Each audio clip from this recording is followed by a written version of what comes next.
my beautiful people, welcome back to my YouTube channel. It's your girl Butterfly here. If you are new, thank you so much for popping by and showing your girl some support. And if you are old and returning, honestly, I love and appreciate you guys, and I know you're probably wondering, where has this girl been? I said in my last video, I think I said it, I hope I said it, like, I don't even know if I can keep apologizing anymore for how long I keep going for or my absence. But it's really just, it's been work, man. It's just really been crazy at work. I myself wasn't coping, so I decided to put in leave. Today is my first day of my leave, and I'm hoping in this 1 week that I'll be able to just share some content with you guys, or just record some things for y'all. There's really been a lot on my heart that I've been wanting to share, but it's just the time. I remember even a month and a half ago I had COVID. I think my whole family except my husband, and after that, honestly, I was just so I haven't even been having time for myself, so now imagine for anything else. But anyways, let's see how the next few days go. I really just am looking forward to resting, because I was drowning. Like, honestly, I think that's the only word I can use to explain how I've been feeling. But yes, anyway, so what has been happening with me? Don't forget to like, guys. Don't forget to share. Don't forget to subscribe. And I know sometimes I go for some time, but I'm really hoping that it does get better. Usually the first half of the year is usually the busiest time for me. I'm hoping, like, now that we've entered into the last half of the year, things are really gonna get better. And I finally got my laptop. Finally got my laptop. So I'm hoping with this I am gonna be able to have more time to edit. And I was struggling with the phone, guys, but yeah, anyways. So yeah, what did I want to talk about today? As you can see from the title, it's really just about my motherhood journey, or including my breastfeeding journey, most importantly. 2 weeks or so ago, 2 or 3 weeks ago, I was asked to speak at one of my friends' baby shower. And then I remember this man was like, you should write a book, you have the chapters. And I'm like, don't give me ideas. Okay, no, I don't have the time. But I just felt like, maybe let me share it with 1 or 2 people out there. I was asked to share about my experience the first time mommy, and that was just actually 2 or 3 days before or after I ended my breastfeeding journey, when my son turned 11 months. So I'll get to that part. So for me, motherhood has been, or is, I don't know why I'm saying has been, still is the birth journey of my life. And I'm saying journey because it continues obviously all the way till the child is like old and you're old, or until you're on this earth. There's a verse that I used when my son was born, or even before he was born, and I kept reciting that children are a gift from God. They are his reward. Psalm chapter 127 verse 3. And they truly are. I really believe that children are a gift from God, and it's one of those most beautiful things that one can experience in life. And I know that sometimes not everybody gets to experience that, and I'll actually make a separate video just talk about that specifically, because it's been weighing on my heart a lot, but I'm not gonna dwell on it now. Okay, so let's talk about my breastfeeding journey. So I ended my breastfeeding journey when my baby was 11 months. I just felt like it was time. I had to, because my milk was drying up anyways. And there were times when I won't even get to see my child for the whole day, like a week, that is. I might leave him sleeping, find him sleeping. So imagine if the person didn't breastfeed for like 2 days, the milk itself just starts to dry up. I tried a couple of things which did work at some point, but I just felt like, let me stop forcing things. I'm not going to talk about the medicine I took for it, because I'm not here to be a doctor. I'm just here to be Elena.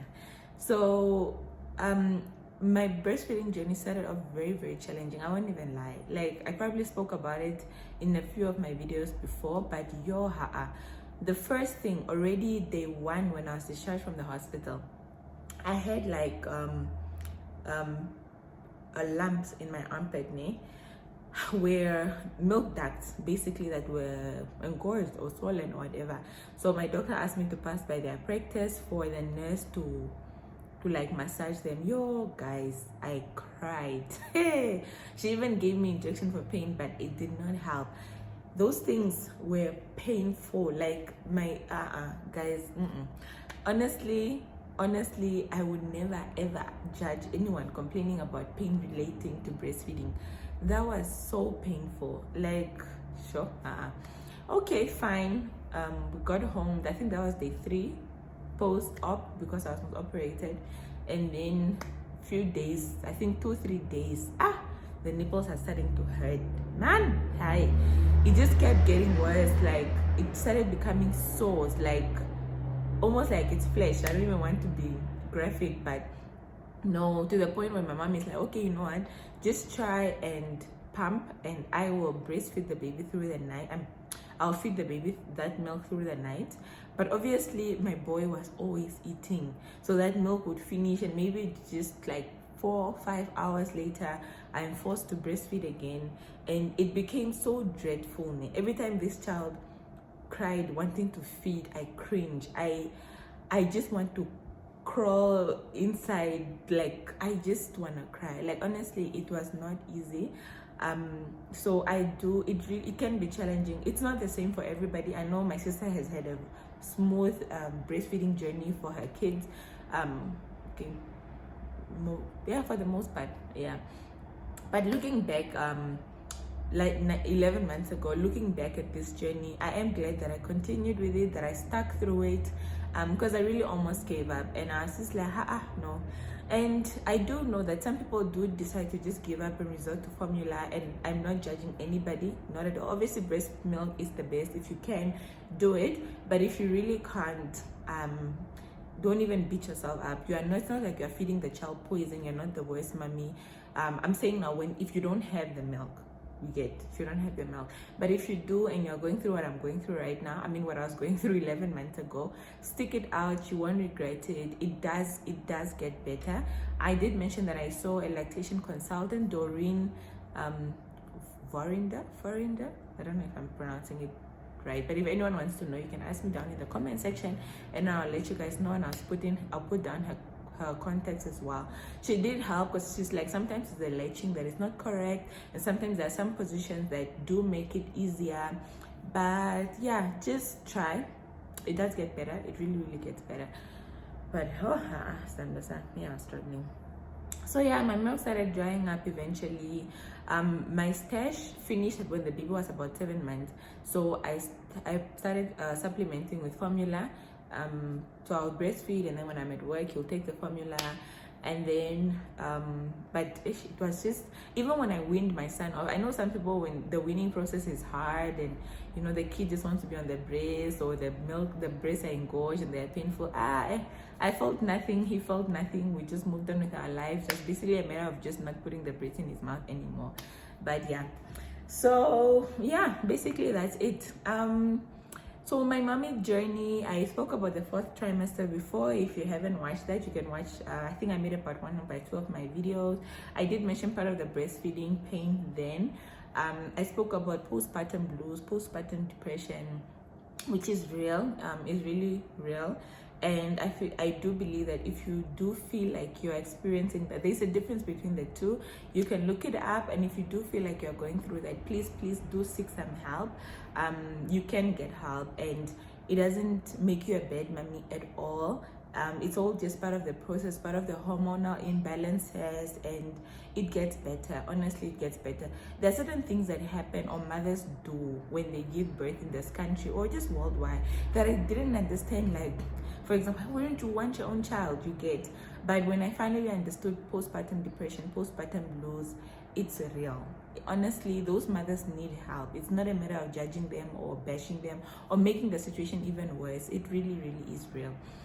So yeah, what I want to say to the new mothers is that God gave you this child, and God will equip you to raise this child. It really just kicks in, like mother instincts or natural instincts really just, this pimple is really just doing the most. I hate it. So it really kicks in. I remember when my mom left when my baby was about 2 weeks. I cried. I cried because I'm like, what am I gonna do with this child? Like, what now? You know, like, I'm just used to asking my mom and this, or why is it doing this, or you know, but Remy is like, you'll be fine. And I was fine, and I was fine, and I am fine. I do say though that a great support system really still trumps it all. If you can get that, please do, like, get someone to help you. But if you really can't, then just remember that God will equip you, because he gave you this child, he gave you this responsibility, and you'll be fine. Honestly, you'll be fine. Comparison is the thief of joy. Do not compare your child to any other child. Do not compare your child's milestones to any other child's milestones. Let them reach them in their own time when they're ready.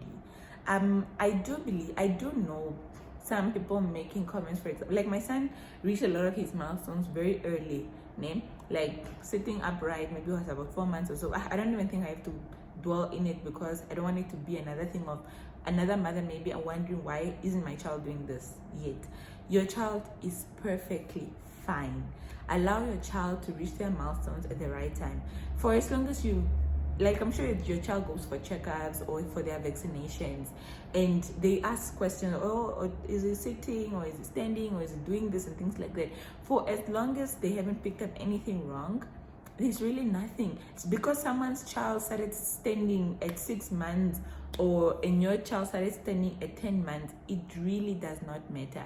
Kids, that doesn't make that child more advanced than yours or whatever. Like, even kids who are siblings don't reach their milestones at the same time. So why compare someone else's child to yours? Really, comparison is a thief of joy. Enjoy your child. Enjoy every stage that they're in, and that has nothing to do with anyone else. Honestly, it really doesn't. I used to say happy mom, happy baby, but now I say happy parent, happy baby. Like, my son is obsessed with his father. Honestly, he's so obsessed with his dad, but I do love it also because I see that healthy bond between them, and also it does allow me to rest sometimes. Ciao. Yeah, it's okay. I remember there was a time when I think it was about 5 months, 6 months, the child just didn't want his dad at all. It was so stressful because you can't do anything if it's just the two of you, you know, like if auntie is not there, I can't give the child to anybody because he doesn't want him. But now the child hears the sound of his father's car, like just the car, he's already rushing to the door. I'm just like, okay, but it's okay. I really am not complaining. I love it, and I pray that their bond stays this strong. But yeah, it's okay. But happy parents, happy baby. So do take care of yourself. Do be a healthy parent for you to be able to raise a child well. Because I always say a happy baby is a happy home, and it's the other way as well. A happy home is a happy baby. So both of you take time for yourself, keep yourselves healthy mentally, do things for yourself. And I'm not saying this lightly, because even me myself, I feel like I have not been doing that. Honestly, the other day I wanted to book myself to go like to a spa, like a facial or something, but it was time for back to school. My little sister and little brother were here, and we needed to obviously prepare them for back to school. So it's like that guilt, man, of me spending money to be in Solstice for a facial, and I must be, yeah. And then there's traveling expenses, and like, it's just been a lot going on. I was just like, it's fine, let me do it later. But I really need to just take time and do that, because I need it. I really need it. Sure. The other thing is, I was saying, involve your partner in everything, no matter how small, insignificant it may seem, because he is just as much a part of the baby as you are. That child is 50% you, 50% their partner. And I'm not even just saying this if the person lives with you, but even if you guys are not together, living in the same house, like, share those little things. Oh, today the baby smiled, or today the baby had their first giggle, or, you know, record those things for them. Or because, you know, there are times when especially the stage where the child is just with the mommy and breastfeeding and all these things, and the father might feel left out. So involve him in everything. Let him change the diapers, let him feed the child, let him just really feel like he's also in the process, you know. Babies have faces. Like I said, mine is now obsessed with his father. There was a time he didn't want his dad. Now he doesn't really care much for me. I remember there was a time at the beginning when this happened. I used to feel bad, like maybe it's because I'm the absent parent in the sense of I'm always at work. But my mom was just like, no, kids are like that, you know. Sometimes they want this parent, sometimes they want this, sometimes they and this child knows that you love them, and that is okay. So I got over it, and I just embrace it now. Like, it's okay, it's all right. Babies accept all the help you can get. Be patient with yourself. You can't get it all right in one go. It's a journey for a reason, and whatever mistakes you make on this journey, your baby will always know that you love them and you're doing the best for them. And really, I repeat this, it's a trial and error type of situation, especially for you when you're a first-time mother. You haven't raised a child before, so there are times you will make mistakes, but your baby knows that you have the best intentions. Your baby knows that you love them, not regardless. Whatever decisions you're doing it for them. Even for mothers that have had to go back to work early because the baby is so small, you are still doing this for the child. You are not a bad mother at all, and you might not get things right, but keep trying. You know, like like I said, it's a journey for a reason. And even our parents, like, really, do we agree with everything our parents do now? No. Like me, 29 years later, there's still things that I'm just like, mommy, I don't think, that's the best, or with my dad, or, but I do know that they still love me, they still have the best intentions, and they're just human. We are all really all human. I think that's one thing that even I have to keep echoing to myself, that even me being on call and sometimes not being at home and, all these things, I still know that everything I'm doing, my child is my motivation, and I'm doing just fine. I think I needed to say that out loud for myself. I'm doing just fine. So yeah, no one knows your baby better than when I said accept all the help, please do get help if you can, even if it's just someone to come watch the baby for like an hour or two, for you to just rest or bath, or especially at those early stages, just cook a proper home meal. Please just accept that help. And friends who don't have kids, for example, or even who do, maybe who don't, because I do realize though that sometimes people that have experienced what you've gone through can easily reach out more and offer help more, because they know how it feels like. And the other friends who haven't experienced it, it's not like they're not bad friends, they just don't know that maybe sometimes someone really just needs a bit of relief, or just to check on them, just to find out, do you need some help, do you need anything? Or sometimes you don't even have to ask, they just offer it, and let the person say no. I have a friend of mine, shout out to Sarah. She always used to ask that I can come over and watch the baby while you rest. And obviously it wasn't always necessary because I had auntie at home, I'd feel at home. But just the fact that she would offer that, it really, really used to mean the world to me. And yeah, so accept the advice, but also learn to filter. No one knows your baby better than you, and trust that you are doing your best. Honestly, advice is good. There's unsolicited advice and there's solicited advice, but not all of it is the best, or not all of it is suitable for your situation or your child. So just Tailor, I always say this, even I said this I think in one of our anniversary videos, like even marriage, you need to tailor make it to what best suits you and your partner.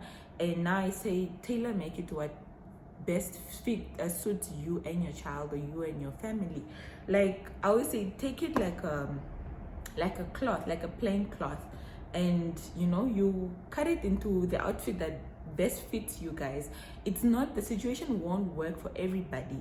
It's the same thing as someone be like, but why are you even giving your child formula at such an age? What if they're so small? What if I don't have enough milk?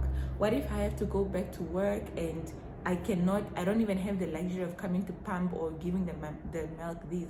Oh no, but why are you giving your child purity? It's not good. It's not what yes, fine, but sometimes I don't have any other option. It's good though. Sometimes you must understand, you must listen to maybe why it's not good or why it's not advisable or things like that. But you must understand your situation as well and why you are doing something. Then yeah. But anyways, well, I already said that involving your partner and everything. But yeah, man, no one knows your baby better than you, and as much as you are learning them as well, they are learning you as well, and enjoy the process. My son is at this point where, oh my dear, we're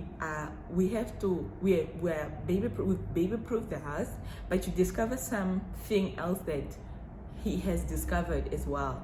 And if you find him maybe in the cupboard, and then you are like, hey Joe, and then he sees that he obviously knows that he's wrong. He'll be like, like, what did I do? And I'm just like, oh, this child. But he really is our joy. He brings so much joy to our house, so much laughter, and yeah, man, it's a beautiful journey. Enjoy it. If you're a first-time mother, you are doing great.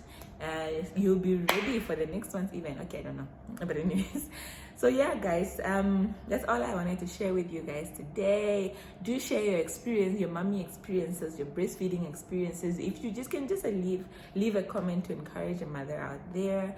And I hope to see you guys soon. You'll probably get tired of this hairstyle because I'll be making a lot of videos in this hairstyle while I still have the time, just to get things off my chest.